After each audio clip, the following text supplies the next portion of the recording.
मन चंगा तो कठौती में गंगा। एक बार की बात है, एक परिवार में पति पत्नी एवं बहू बेटा यानी 4 प्राणी रहते थे। समय आराम से बीत रहा था। चंद वर्षों बाद सास ने गंगा स्नान करने का मन बनाया, वो भी अकेले पति पत्नी। बहू बेटा को भी साथ ले जाने का मन नहीं बनाया। उधर बहू मन में सोच विचार करती है कि भगवान, मैंने ऐसा कौन सा पाप किया है जो मैं गंगा स्नान करने से वंचित रह रही हूँ। सास ससुर गंगा स्नान हेतु काशी के लिए रवाना होने की तैयारी करने लगे तो बहू ने सास से कहा कि मासा, आप अच्छी तरह गंगा स्नान एवं यात्रा करिएगा, इधर घर की चिंता मत करिएगा। मेरा तो अभी अशुभ कर्म का उदय है, वरना मैं भी आपके साथ चलती। सारी तैयारी करके दोनों काशी के लिए रवाना हुए। मन ही मन बहू अपने कर्मों को कोस रही थी कि आज मेरा भी पुण्य कर्म होता तो मैं भी गंगा स्नान को जाती। खैर, मन को ढाढ़स बंधाकर घर में रही।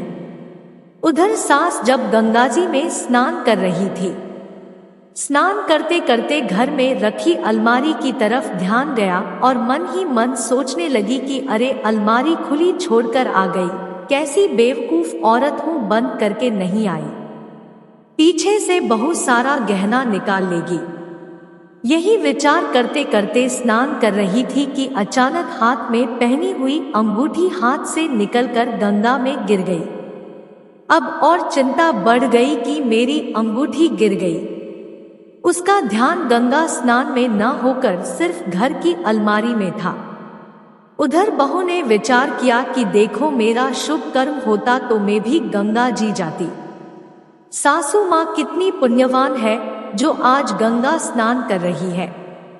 ये विचार करते करते एक कठौती लेकर आई और उसको पानी से भर दिया और सोचने लगी, सासू माँ वहाँ गंगा स्नान कर रही है और मैं यहाँ कठौती में ही गंगा स्नान कर लूं। यह विचार करके जो ही कठौती में बैठी तो उसके हाथ में सासू माँ के हाथ की अंगूठी आ गई और विचार करने लगी, ये अंगूठी यहाँ कैसे आई, ये तो सासू माँ पहन कर गई थी।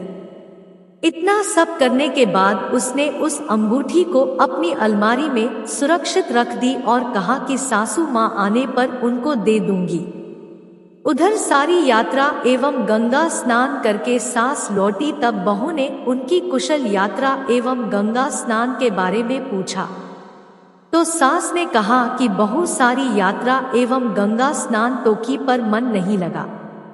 बहू ने कहा कि क्यों माँ, मैंने तो आपको यह कहकर भेजा था कि आप इधर की चिंता मत करना, मैं अपने आप संभाल लूंगी। सास ने कहा कि बहू, गंगा स्नान करते करते पहले तो मेरा ध्यान घर में रखी अलमारी की तरफ गया और जो ही स्नान कर रही थी कि मेरे हाथ से अंगूठी निकलकर गंगाजी में गिर गई। अब तू ही बता, बाकी यात्रा में मन कैसे लगता। इतनी बात बता ही रही थी कि बहू उठकर अपनी अलमारी में से वह अंगूठी निकाल सास के हाथ में रख कर कहा कि माँ, इस अंगूठी की बात कर रही है क्या।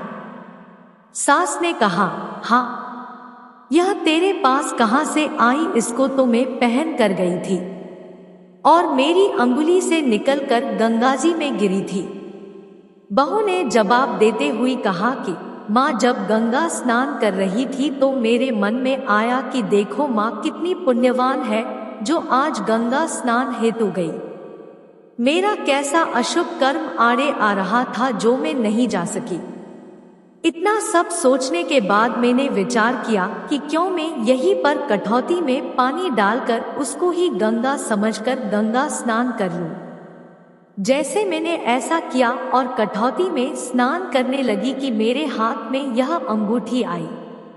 मैं देखा यह तो आपकी है और यह यहाँ कैसे आई, इसको तो आप पहन कर गई थी। फिर भी मैं आगे ज्यादा न सोचते हुई इसे सुरक्षित मेरी अलमारी में रख दी। सास ने बहू से कहा, बहू, मैं बताती हूँ कि यह तुम्हारी कठौती में कैसे आई। बहू ने कहा, माँ कैसे।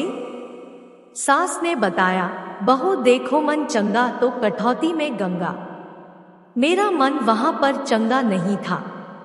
मैं वहां गई जरूर थी, परंतु मेरा ध्यान घर की अलमारी में अटका हुआ था और मन ही मन विचार कर रही थी कि अलमारी खुली छोड़कर आई हूं, कहीं बहू ने अलमारी से मेरे सारे गहने निकाल लिए तो बता, ऐसे बुरे विचार मन में आए तो मन कहाँ से लगने वाला। और अंगूठी जो मेरे हाथ से निकल कर गिरी वह तेरे शुद्ध भाव होने के कारण तेरी कठौती में निकली। इस कथा का सार यह ही है कि जीवन में पवित्रता निहायत जरूरी है। वर्तमान में हर प्राणी का मन अपवित्र है, हर व्यक्ति का चित्त अपवित्र है। चित्त और चेतन में काम, क्रोध, मोह, लोभ जैसे विकार इस तरह हावी है कि हम उन्हें समझ नहीं पा रहे हैं।